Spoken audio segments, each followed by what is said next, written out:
I'm excited about my conversation today. We're talking with Stephen Weber, Chicago Med. Dr. Archer is back on the show again. He was our very first guest of Med, and since then, we have had a cornucopia of your castmates from everybody from Devin, Connor, Jesse, Nick. I mean, just everybody. So thank you for your time today. It's great to catch up with you again.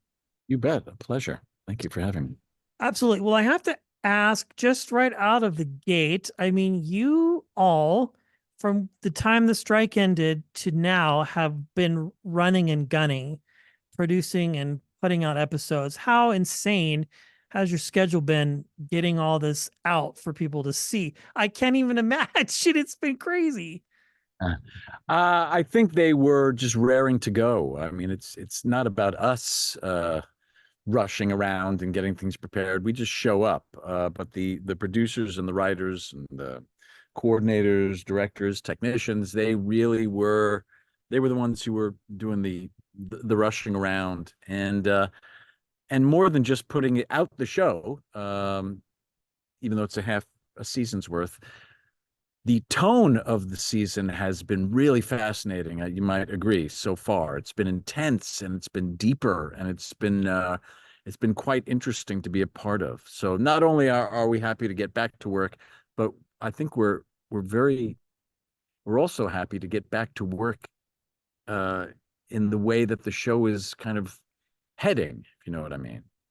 I do. Well, this will be a post-mortem of episodes we've gotten so far, so no spoilers for those watching and listening. But when we met the first time and your character was really starting to become a major storyline and we were learning about you, you had alluded or mentioned the fact that there were a few things coming down the road for your character. And they have certainly come to fruition. You've got Yeah. medical issues, you've got staff issues. I mean, a lot of things have just really happened.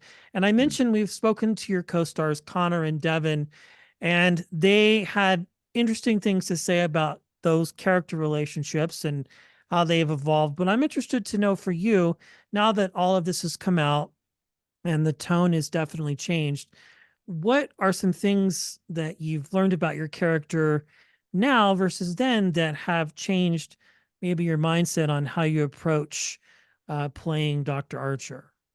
Well, Archer started out being a much darker guy.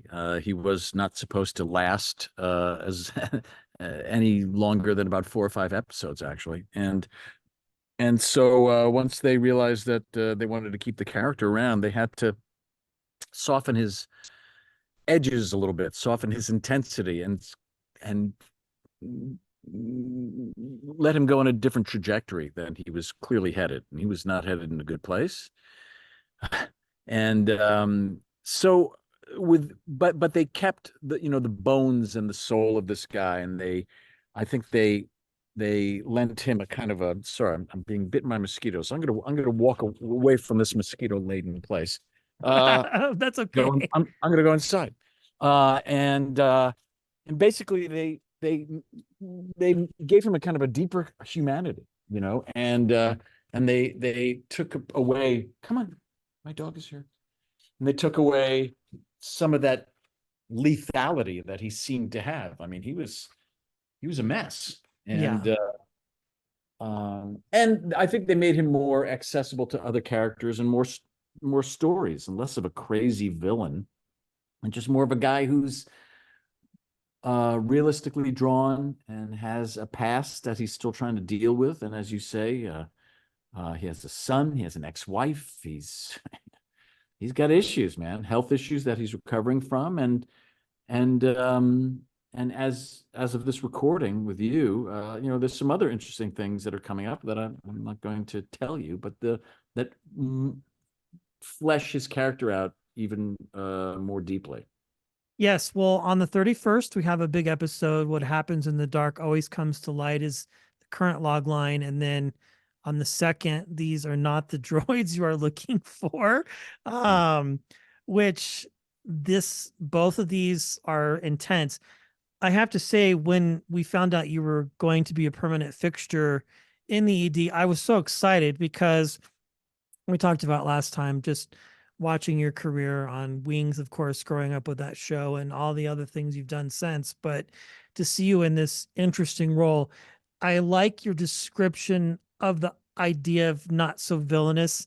Yeah, You say it, and really becoming more accessible to the different yeah. characters. The interesting dynamic. I mean, it's always fun to watch you interact with Connor, his character, and Devin. It's sort of the interesting. I don't know how to describe. How would you describe his relationship with those two? Because it's interesting for sure. It's like one minute it's like you're doing a great job, and the next minute I don't know if it's jealousy I'm sensing or if it's just not wanting to relinquish whatever is going on there. It's so I don't think deep. it's I don't think it's jealousy. I think he's his first instincts are always to be a little hard on people. Yeah, And you know what? He's a good example of an example of how he was raised, clearly. He was yeah, raised in a tough environment, but he became very good at his work. What it yeah, happened for to sure. do also was also make him less social and less and not as sensitive to people as he could be. And that's one thing that he's learning to do. He's learning to encourage rather than just kind of lead by hitting people with a riding crop, that type of thing, a stick. And so when he sees those two characters who I love them. First of all, I think Connor is just great. I mean, both those actors are tremendous. But I love Connor's character because he's such an angel. He's such a sweet guy, but he wants to get in there. His character has been forced to deal with the realities of working in a Chicago hospital, an emergency department. I don't think it's jealousy. I just think that's how Archer has learned to relate to the world, especially uh, being a military guy and having seen action.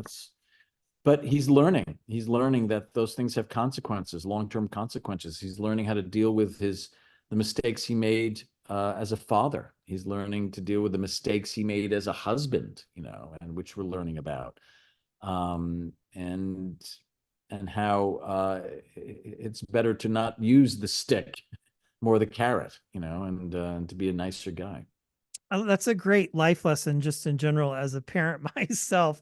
Oh, More yeah. carrot and not so much stick for a It 9-year-old depends. Now, child. well, you say that, but now on the other hand, I'm a parent too, and Yeah, I didn't that's say true. no enough, and because I wanted to be liked too much. And I realize now, years later, how, oh my God, I robbed my kids of some essential kind of connective tissue that would have given them Yeah. a little more metal. Yeah. Yeah. Very good point. Yeah. I mean, yeah, I agree with you 100%. It's always an interesting dichotomy. Well, a couple more questions here. So we have that. And I do say it's interesting the two characters that you work with in that when you share scenes, one has gone to medical school traditionally, I believe, and the other during COVID, it was all virtual. So there's the learning curves Right. between the two characters. Another thing that I've found interesting is your relationship, how that's developed with Jesse's character, Hannah, Hmm. and how the trust has been built there.